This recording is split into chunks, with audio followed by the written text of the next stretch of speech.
मध्य प्रदेश विधानसभा का शीतकालीन सत्र शुरू तो हुआ, लेकिन सदन का पहला दिन फिर उसी पुरानी स्क्रिप्ट का रीरन बन गया। जैसे ही कार्यवाही शुरू हुई, विपक्ष ने हंगामे का ओपनिंग सीन सेट कर दिया। बीजेपी कहती है कि सदन को बहस का मंच होना चाहिए, लेकिन विपक्ष हर बार इसे रणभूमि बना देता है। विपक्ष की भूमिका प्रश्न पूछने से ज्यादा कोलाहल पैदा करने तक सीमित होती जा रही है। कैमरों के सामने शोर ही उसकी नई पहचान बन गई है। वहीं विपक्ष का कहना है कि सदन को बहस और समाधान का मंच होना चाहिए, लेकिन सरकार गंभीर मुद्दों पर कार्यवाही करने के बजाय बहस को टालकर अपनी जिम्मेदारी से बचती है। और यही वजह है कि हर सत्र की शुरुआत हंगामे के साथ होती है। शीतकालीन सत्र की शुरुआत भी जनहित से जुड़े मुद्दों से हुई, लेकिन सरकार विपक्ष के सवालों से भाग रही है। मध्य प्रदेश विधानसभा के शीतकालीन सत्र का पहला दिन विपक्ष ने सदन में किया हंगामा। कफ सिरप से बच्चों की मौत का उठाया मामला। इंदौर के अस्पताल में चूहे से बच्चों के कुतरने की घटना पर चिंता। कांग्रेस विधायक सेना पटेल सांकेतिक विरोध में पूतना बनकर आईं। पूर्व मंत्री जयवर्धन सिंह के सवाल बदलने और गलत जवाब देने के आरोप।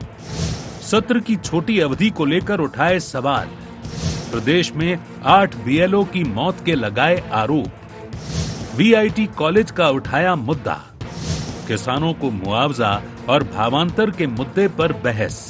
कफ सिरप को लेके जिस प्रकार से आपने देखा कि कई बच्चों की मौतें हो गई, लेकिन उस परिवार को आज तक समय पे मुआवजा नहीं मिल पाया। कई बच्चे जिनको आज एम्बाय हॉस्पिटल में चूहे खा गए, उनके बारे में सरकार नहीं सोचती। कई हॉस्टलों के अंदर बच्चों को ढंग से खाना नहीं मिल रहा। तो मैं समझता हूं कि सरकार कृष्ण भक्ति की तो बात करती है, लेकिन पूतना रूपी सरकार जिस प्रकार से बच्चों को खा रही है, क्या आपकी सरकार की योजनाएं फेल हो गई है? हम चाहते हैं कि सरकार हर इस पे जांच कराए, हर मुद्दे को लेके, और जो जवाबदार लोग हैं उन पे कार्रवाई होना चाहिए।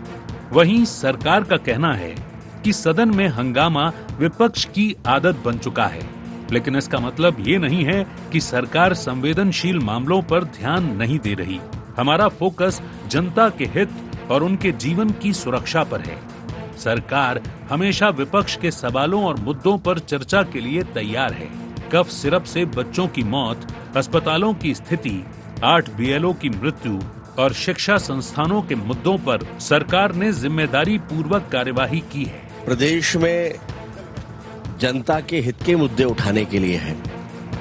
मध्य प्रदेश की भारतीय जनता पार्टी की सरकार ने जो कार्य किए हैं, उन पर कोई विषय रखना हो तो उसका रखा जा सकता है, लेकिन ये सब कुछ तभी हो सकता है जब कांग्रेस की मानसिकता लोकतंत्र में विश्वास रखने वाली हो, विधानसभाओं और लोकसभाओं को चलने देने की हो, जब उनकी हार की बौखलाहट सत्रों में अवरोध पैदा करने की होगी, तो निश्चित रूप से इसी तरह के ऐसे तर्कहीन मुद्दे सामने आते रहेंगे जिनसे जनता को कोई लेना देना नहीं। बहरहाल आज का दिन हंगामे और आरोप प्रत्यारोप के बावजूद सदन का एजेंडा पूरा करने में कामयाब रहा।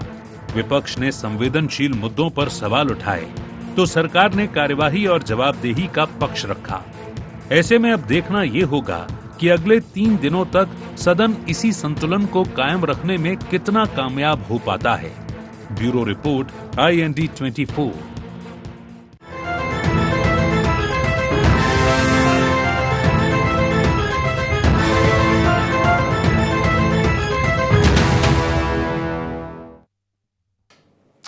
नमस्कार, IND एजेंडे में आपका बहुत बहुत स्वागत है। मैं हूं योगीराज योगेश। एजेंडे में आज चर्चा होगी शीत सत्र में शोर। दरअसल आज शीतकालीन सत्र का पहला दिन था मध्य प्रदेश विधानसभा का, और आप देखिए अभी थोड़ी थोड़ी ठंड पड़ना शुरू हुई है, लेकिन सदन में गर्माहट जोरों पर है। जैसा कि अंदेशा था, विपक्ष जो है अपनी एक पूर्व नियोजित स्ट्रेटजी के तहत अवतरित हुआ और उसने मध्य प्रदेश में जो समस्याएं उसको लेकर एक अजीबोगरीब विरोध प्रदर्शन किया। बहुत सारे मुद्दे विपक्ष ने उठाए। ख़ास फोकस किया जो छिंदवाड़ा का जो कफ सिरप कांड हुआ था, जिसने पूरे प्रदेश या पूरे देश में हलचल मचा दी थी, और इस जहरीले सिरप पीने से कई बच्चों की मौत हो गई थी। वो मामला आज कांग्रेस ने उठाया और कांग्रेस ने जिस तरीके का प्रदर्शन किया, कांग्रेस की एक विधायक पूतना बनकर आई, बच्चे छोटे छोटे बच्चे गोदी में लेकर आए। कांग्रेस का आरोप था कि जो सरकार है कृष्ण की बात तो खूब करती है, लेकिन पूतना की तरह उनके काम है। वो मध्य प्रदेश में बच्चों को डस रही है ये भाजपा रूपी पूतना सरकार। ऐसे आरोप कांग्रेस के थे। इसके अलावा भी बहुत सारी बातें थी और इस बार एक ये बड़ी विचित्र बात है कि मध्य प्रदेश में इस समय मुद्दे बहुत हैं विपक्ष के पास। अभी तो पता नहीं, शायद लॉ एंड ऑर्डर पर कांग्रेस का ध्यान गया कि नहीं गया, आज थोड़ा उसके दर्शन कम हुए। वरना मध्य प्रदेश में पिछले सप्ताह जो गतिविधियां हुई, जो बड़े बड़े क्राइम को लेकर जो काम हुए, रायसेन का एक बड़ा मामला था जिसमें एक बच्ची को के साथ 6 साल की बच्ची के साथ ज्यादती का मामला हुआ। 4 दिन तक आरोपी नहीं पकड़ा गया। पुलिस वाले एक दूसरे पर लट्ठा मार रहे हैं, इधर जनता परेशान है, उधर चोर उचक्के अपने मजे कर रहे हैं। ये सब भी मुद्दे हैं। लेकिन आप ये देखिए कि सरकार हमेशा ये कहती है कि हम चर्चा के लिए तैयार हैं, विपक्ष ये कह रहा है कि आप चर्चा ही नहीं करना चाहते। इस बीच एक बड़ा महत्वपूर्ण मुद्दा ये भी है कि विधानसभा की जो बैठकें हैं वो लगातार कम होती जा रही हैं। शीतकालीन सत्र भी जो है एक तरह से बिल्कुल ठंड की तरह सिकुड़ता जा रहा है। अभी 5 दिन का तो कुल मिला के ये सत्र है।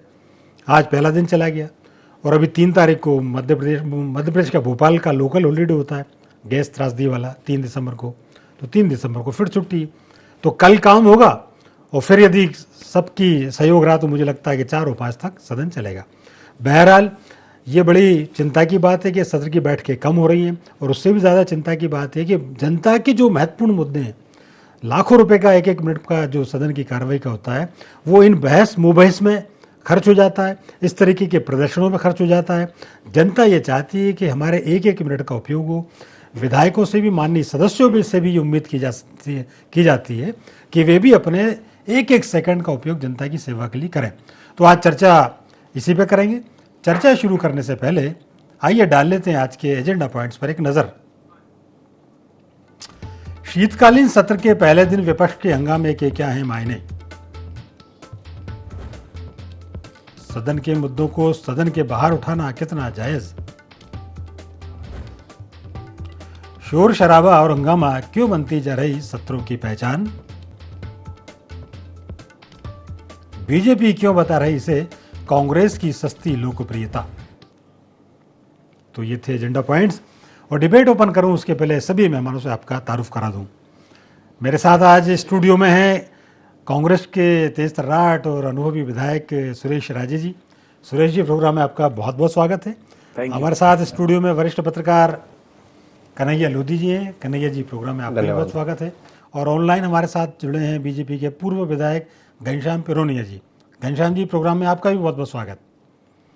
अच्छा, शुरुआत सुरेश जी आज आपसे। आज आपका दिन था और दिल लूट लिया, मतलब कहें आपके कांग्रेस की उससे देखा जाए तो आपने जो प्रदर्शन किया और वो एक तरीके का आपने जो, मतलब जिसको कहते हैं ना नाटक, छोटा सा एक लघु नाटक वहाँ हुआ। पूतना बन की आपकी विधायक आई, उमंग सिंगार जी बराबर उससे पूछ रहे हैं कि तुम कौन हो, तुम कौन हो। वो कह रही है मैं पूतना रूपी भाजपा सरकार हूँ, बच्चे को क्यों खा रही हो। इस तरीके का जो एक आपका स्वांग था, एक तो उसके बारे में भी आप बताइए आपकी क्या स्ट्रेटेजी है और वास्तव में जो बड़े महत्वपूर्ण जो मुद्दे हैं जिन पर अक्सर सरकार ये कहती है कि विपक्ष जो है उन पर चर्चा करने ही नहीं देना चाहती और हंगामा करना उनका मकसद है, वो डिबेट में भाग नहीं लेना चाहती। आपकी क्या राय? ये देखिए आदरणीय योगराज जी, मैं आपके चैनल के माध्यम से जिस तरह का हम पर आरोप है कि हम सस्ती लोकप्रियता के लिए ये कर रहे हैं, दूसरा एक ये सांकेतिक है सरकार को इस गंभीर मसले पे उसका ध्यान खींचना। अब किस तरह खींचना है, क्योंकि सरकार हमको मालूम है इस मुद्दे पे सदन में चर्चा नहीं कराएगी, आप देखना नहीं कराएगी, करा ही नहीं सकती, हमको मालूम है। अच्छा। लेकिन दूसरा हमारा समय का आप देखिए, समय सदन का बर्बाद नहीं किया हमने। उससे पहले जो हमारे पास अवसर है इस सरकार को वस्तुस्थिति से अवगत कराना, सच्चाई से अवगत कराना, वो जो इतना ज्वलंत मुद्दा है उस पर सरकार बात करना नहीं चाहती, तो विपक्ष के नाते हमको जनता को ये बताना तो पड़ेगा कि ये सरकार बात नहीं करना चाहती सदन के अंदर, इसलिए हमें सदन के बाहर ये सांकेतिक प्रदर्शन करना पड़ रहा है। ये हमारा मूल विषय है। नहीं, बिल्कुल ठीक बात है, आपका सांकेतिक प्रदर्शन आपका अधिकार है। आप लेकिन सदन के अंदर भी जैसे वो शुरुआत हुई, श्रद्धांजलि जो दिवंगत जो हुए सदस्य और जो हस्तियां उनको लेकर जब दी जा रही थी, तो उमंग सिंघार जी खड़े हुए और उन्होंने इंदौर के उन बच्चों को लेकर भी श्रद्धांजलि देना शुरू कर दिया। कितना गंभीर मसला है। लेकिन सदन का एक नियम है कि उन्हीं लोगों को दी जाती है जिसकी एक नहीं, अभी दिल्ली में जो हुआ जी उसमें कौन शहीद हुआ, जी कौन उसमें मौत के गाल में समा गया। तो जब उस घटना पे उनको दे सकते हैं, तो ये बच्चे भी तो, ये मासूम, ये क्या, ये प्रदेश के नौनिहाल नहीं है, ये कोई घटना उस तरह की नहीं है। तो कम से कम इससे उन परिवारों को ये तो लगेगा कि हमारे साथ इस सरकार की संवेदना है। या तो आप उसे नहीं जोड़ते, और उसे नहीं जोड़ते तो ये मुद्दा हमारा, और मुद्दा उठाने का कोई और उद्देश्य नहीं है। ठीक है। क्या उद्देश्य हो सकता है हमारा? भाई अगर उन परिवार के साथ, उन परिवार के नौनिहाल गए हैं, तो उनके प्रति अगर दूसरे विषय को आप श्रद्धांजलि में शामिल कर रहे हो और उनको कर लेंगे, तो इसमें सरकार का क्या जाएगा? ठीक बात। घनश्याम जी, आपको क्यों लगता है कि जो विपक्ष जो है मूल मुद्दों से ध्यान भटका रही है और वो जो है सदन का समय खराब कर रहे हैं और हंगामा ही करना उनका मकसद रह गया है?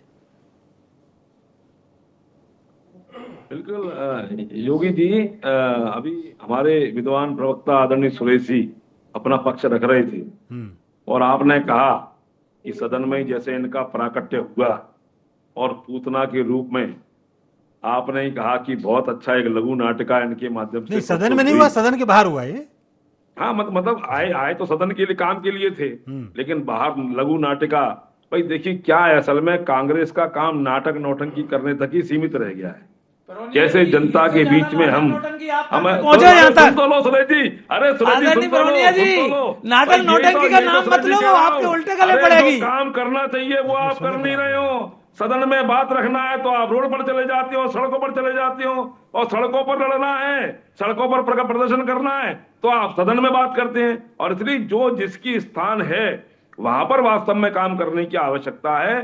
5 दिन का सत्र है, 5 दिन के सत्र में हम जनता के हित के कल्याण के जो मुद्दे हैं, हम सब, आप भी विधायक, हम भी आप विधायक हैं, मैं विधायक रहा, बड़ा कम समय मिलता है। हम हमारे क्षेत्र के बारे में, अपने स्थानीय मुद्दों के बारे में भी कहीं ना कहीं हमको अवसर मिलता है तो रखें। ये बड़ा महत्वपूर्ण समय है।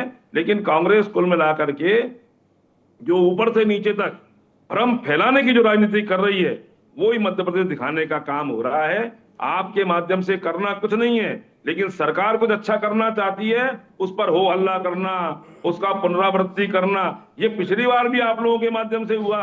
रोजाना आप कोई ना कोई एक विषय पर जो है इस प्रकार का, वो जो अभी मैंने शब्द का इस्तेमाल किया आपको बुरा लग गया, वो फिर आप करने वाले हैं। आप निश्चिंत रहे, कुल मिलाकर के जनता के हित के मुद्दे। अच्छा घनश्याम जी, लेकिन एक बात ये जरूर है घनश्याम जी, एक सवाल छोटा सा, उन पर आपको और सकारात्मक दृष्टिकोण अपनाने की आवश्यकता रहना चाहिए। एक सवाल घनश्याम, एक छोटा सा सवाल ये भी है कि अच्छा आप ये देखिए, लगातार सत्र की बैठकें कम होती जा रही है। अभी आप भी इस बात पर चिंता जाहिर कर रहे थे कि बहुत कम समय मिलता है, तो ये समय बढ़ाया तो जाना चाहिए,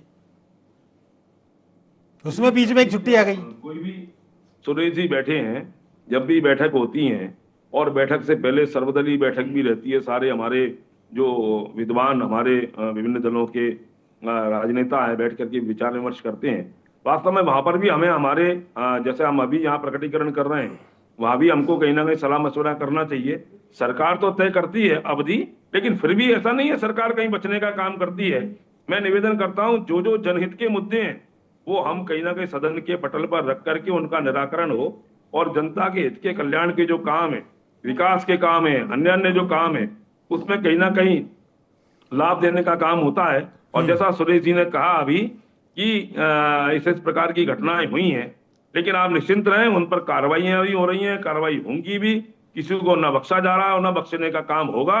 और दूसरा तो मैं निवेदन यही करता हूं कि देखिए, उन्होंने कहा पूतना और महाभारत और रामायण, मुझे लगता है रामायण, महाभारत, इस प्रकार के भाव कभी भी कांग्रेस या कांग्रेस पार्टी को ना तो समझ में आते और ना वो उनको मानती है। जब राम को ही वो कल्पना का आधार मानती हैं, कृष्ण को ही कल्पना का आधार मानती हैं, तो समझ में नहीं आ रहा कि वो पूतना का क्यों रूप धर एक बार जरा कन्हैया जी के बारे में बताने का काम कर रही है। जी ठीक है कन्हैया जी, पूरे दिन आज के फर्स्ट शो की आपकी एक रिएक्शन। योगीराज जी, सामान्य तौर पे हमने देखा है कि जैसे निधन उल्लेख होता है तो जो निधन उल्लेख में 12-15 या जो भी दिवंगत होते हैं या जो भी कोई घटनाक्रम होता है तो उसमें सूचीबद्ध होते हैं वो। तो उसमें जितने भी लोग वो रहते हैं तो उनको विधिवत तरीके से, जो पहले है विधानसभा अध्यक्ष, उसके बाद में सदन के नेता और उसके बाद में नेता प्रतिपक्ष जो है या और कोई भी माननीय सदस्य जो है उस विषय पे अपनी बात रखना चाहते हैं वो रखते हैं और दिवंगतों को श्रद्धांजलि देते हैं। लेकिन ये मान्य परंपरा है कि ठीक है, वो जितना जो उल्लेख है वो उन्हीं का मतलब जो है जिक्र किया जाना चाहिए हाउस के अंदर। लेकिन ये भी अतिरेक नहीं है कि यदि मध्य प्रदेश में यदि कोई घटनाक्रम होता है तो हमने कई बार देखा है आमतौर पे कि कोई ना कोई यदि कोई घटनाक्रम होता है तो माननीय सदस्य उस विषय को जो है वो उसके माध्यम से श्रद्धांजलि जब व्यक्त करते हैं तो उसका उल्लेख जरूर कर देते हैं और वो भी अपनी भावनाएं व्यक्त करके उनको श्रद्धांजलि देते हैं। तो ये जो पराशिया वाला मामला है, जहरीले कफ सिरप वाला मामला, जिसमें कि मतलब 2 दर्जन के आसपास बच्चों की डेथ हुई, या क्या कहते हैं वो अपना MY हॉस्पिटल वाला जो मामला हुआ जिसमें कि चूहे के कुतरने का मामला हुआ है ना, VIT ये जो कॉलेज में जो घटनाक्रम हुआ, तो ये ऐसे मामले हैं कि ये डेफिनेटली ये सरकार को पिंच करते हैं, ये सरकार के खिलाफ जाते हैं मामले। तो वो सरकार क्यों चाहेगी कि भैया कि आप इस पे जो है मतलब निधन उल्लेख के दौरान इसका जिक्र करो आप, वो तो इस मामले में साइलेंट ही, जितना साइलेंट रह सके उतना उनके लिए उतना ज्यादा बेटर है। तो वो फिर वो नियम कानून का हवाला दे रहे हैं वो कि भैया वो नियम में जो है वैसा है नहीं, अब जो है वो उसी का जिक्र करो और उसके अलावा किसी और का जिक्र मत करो। तो वो जाहिर सी बात है वो अपनी जगह सही है और ये अपनी जगह सही है। इन्होंने अपनी जो भावनाएं व्यक्त करनी थी वो उन्होंने अपनी कर दी है ना। अब ये तो पहला दिन है। शून्यकाल में जो ये वाला मामला आया, जैसे क्वेश्चन आवर भी हुआ, क्वेश्चन आवर में बहुत मुश्किल 3 क्वेश्चन हुए, उसके बाद में फिर शून्यकाल में जो मामला आया तो वही वाली बात आई कि भाई सत्र की जो है कंटिन्यू जो है वो छोटी होती जा रही है ना। तो ये बात सही है कि हम लंबे समय से हम लोग देखते आ रहे हैं। और विधानसभा अध्यक्ष ने जो है एश्योर किया कि हम 1 बजे के आसपास जो है कार्यमंत्रणा समिति की बैठक है तो उसमें बोले कि आप डिस्कस कर लेंगे आप। लेकिन जो मेरे पास में जानकारी आई है कि कार्यमंत्रणा समिति की बैठक में क्या हुआ, तो इनका जो है वो ठीक है, वो उसमें कार्यमंत्रणा समिति का मैं यहाँ पे जिक्र कर रहा हूँ, तो उसमें उन्होंने डिस्कस किया, अपनी बातें रखी कि ठीक है इसमें सत्र की अवधि बढ़ाना चाहिए।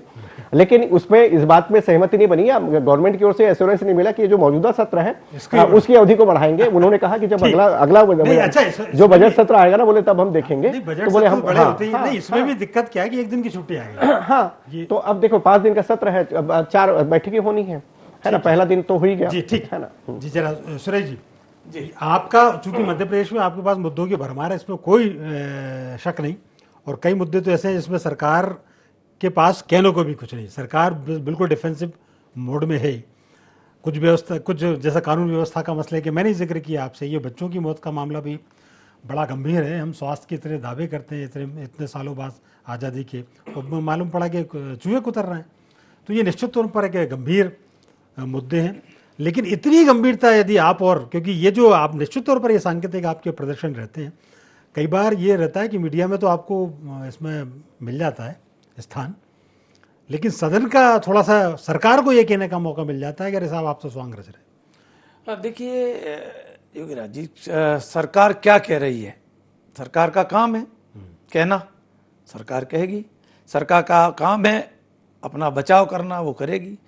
लेकिन अभी माननीय परोनिया जी कह रहे थे कि हमारा राम श्याम गीता भागवत इनसे कोई वास्ता नहीं है, वो खुद भी घनश्याम है ना। हाँ, तो मेरा आपके चैनल के माध्यम से माननीय परोनिया जी से जो अनुरोध है जी कि ये जो है ये तो राम को मानने वाले लोग हैं और हम पर आरोप है कि हम राम के बारे में कुछ जानते ही नहीं है, हम मानते ही नहीं है। बहुत अच्छा, एक बात बताओ, वो राम जी थे जिन्होंने एक व्यक्ति ने उंगली उठाई और उन्होंने क्या कर दिया, एक नजीर पेश कर दी जिनका कोई दोष नहीं, कोई दोष नहीं, जिनका कोई उनको पूछा नहीं गया, और मां सीता को वनवास दे दिया।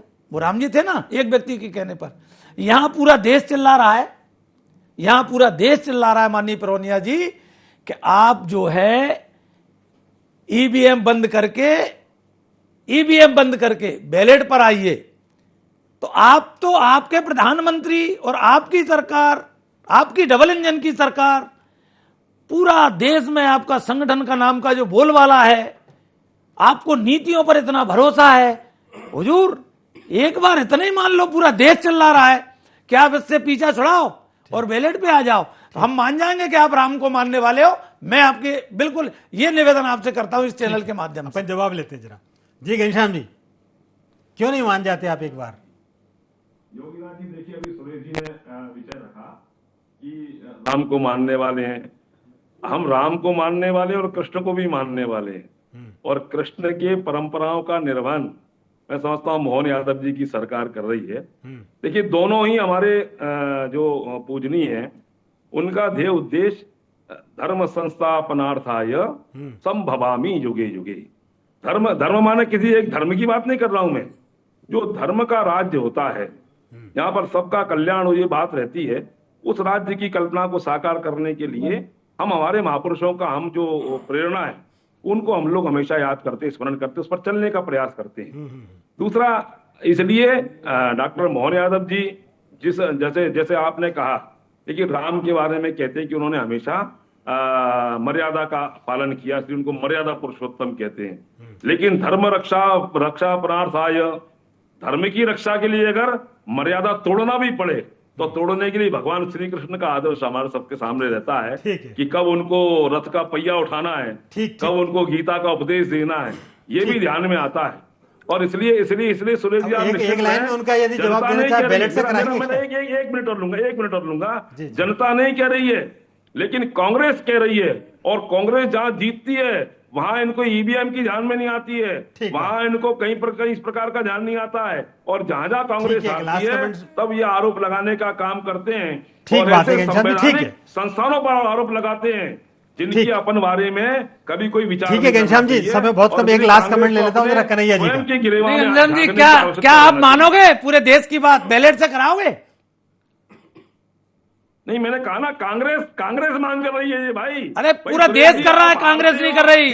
रोनिया जी, पूरा देश कर रहा है, कांग्रेस नहीं कर रही, पूरा देश कर रहा है। और मैं तो कह रहा हूँ, अगर आपको अपनी नीतियों पर इतना भरोसा है, अपने संगठन पर इतना भरोसा है, देश और प्रदेश में डबल इंजन की सरकार को इतना भरोसा है, एक बार आप तो एक काम करो, उत्तर प्रदेश में आपकी सरकार है, आपकी सरकार के होते हुए बैलेट से चुनाव करा लो। जनता जनार्दन होती है सुरेश जी। घनश्याम जी, मैं कह रहा हूँ आप तो उत्तर प्रदेश का प्रयोग कर लो, उत्तर प्रदेश में करा लो सिर्फ बैलेट से चुनाव, समझ में आ जाएगी कि आपकी नीतियां कितनी कारगर है, कि आपका संगठन कितना कारगर है। ठीक है घनश्याम जी, सुरेश जी एक मिनट, ठीक है, ठीक, उसी का परिणाम है कि आज बिहार में हमारी सरकार बनी है, आपको जनता ने नकार दिया। ठीक है घनश्याम जी, ठीक है, एक मिनट जरा थोड़ा सा ईवीएम ने नकारा, जनता ने नहीं नकारा। ठीक बात, एक कमेंट ले लेते जरा कन्हैया जी का। यही आप कहना है आपको? ठीक है। हाँ योगीराज जी, तकनीक के मामले में आज हम एआई के जमाने में आ गए हैं। एआई बहुत एडवांस टूल है ना, और आज की तारीख में मुझे ऐसा लगता है, मैं माफी चाहता हूँ राजीव जी, लेकिन व्यवहारिक रूप से मुझे लगता है कि संभव नहीं लगता मेरे को। ये ठीक वैसे ही हुआ कि आज एआई के ज़माने में हम कहें कि जो हमारा जो विंडो 98 और 95 वाला जो मॉडल है, बोले कि हम जो सिस्टम अपना जो ऑपरेट करेंगे या जो रन करेंगे, हम तो साहब वो 95 और 98 वाला जो विंडो मॉडल है, बोले हम उसी में ऑपरेट करेंगे, बोले हमको एआई वाला 2025 वाला एडवांस सिस्टम नहीं चाहिए। तो आज की तारीख में मुझे लगता है कि इस टाइप की डिमांड करना, मतलब देखिए ये यूरोप के किसी कंट्री में हो सकता है, अमेरिका में जो है वो बैलेट से चुनाव हो सकता है, भारत इतना बड़ा है जिसमें कि 90 करोड़ से ज्यादा के आसपास वोटर हैं। यदि आप सोचोगे कि मतलब यहाँ पे सिर्फ ये अपने आप को जस्टिफाई करने के लिए, या कांग्रेस अपनी जो फेलुअर है, अपने जो लोकसभा चुनाव या विधानसभा के चुनाव में लगातार जो डिफीट हो रही है, उसको जस्टिफाई करने के लिए कि जनमत हमारे साथ में है, ये बताने के लिए ये कहना कि साहब वो नहीं, ईवीएम से नहीं, आप जो है वो बैलेट से चुनाव कराइए, और जो बैलेट से चुनाव कराएंगे तो हम जो है वो बहुत बढ़िया प्रदर्शन करेंगे, तो ये व्यवहारिक नहीं है। मुझे लगता है कि अभी जो कांग्रेस के रणनीतिकार जो है उनको बहुत अंदर इस मामले में जो है बैठ करके डिस्कस करने की जरूरत है कि एक्चुअल में हम लोगों से गलती कहां हो रही है। जब ये लोग अपनी रणनीति तैयार कर लेंगे और अपनी गलतियों को स्वीकार करेंगे, तो मुझे लगता है कि ज्यादा बेहतर तरीके से लोग मैदान में आएंगे और ज्यादा बढ़िया तरीके से प्रदर्शन करेंगे। सुरेश जी, क्या जल्दी से जो आप कहना, मेरा ये आदरणीय लोधी जी, जहां से ये ईवीएम शुरू हुई, उन देशों ने बंद कर दी, और हमारा देश जब आजाद हुआ, तो देश में आजादी के बाद पहला चुनाव हुआ, पहले चुनाव के बाद से देश की जनसंख्या में कोई बहुत बड़ा अंतर नहीं आया है। संसाधन हमारे और बढ़े हैं, कम नहीं हुए हैं। जब हम बैलेट से चुनाव हमारे देश में होते आए, तो अब जब उसमें शंका उठ रही है, सुप्रीम कोर्ट तक जाना पड़ रहा है राजनीतिक दलों को, जनता रोड पे हाहाकार कर रही है, तो ये व्यवहारिकता की बात नहीं है, ये विषय है जब हम पर संदेह हो रहा है, जनता संदेह कर रही है, तो हमें संदेह दूर करने के लिए वो काम करना चाहिए। सुरेश जी, आपकी आपत्ति है, कांग्रेस की अपनी आपत्ति, ये तो अब आने वाले समय में देखना पड़ेगा, लेकिन चूंकि सत्र छोटा है और समय भी हमारा समाप्त हो गया, लेकिन आप तीनों का बहुत बहुत धन्यवाद, शुक्रिया। तो IND एजेंडा में फिलहाल इतना ही। आप हमारे साथ बने रहिए, जुड़े रहिए और देखते रहिए IND 24 नमस्कार।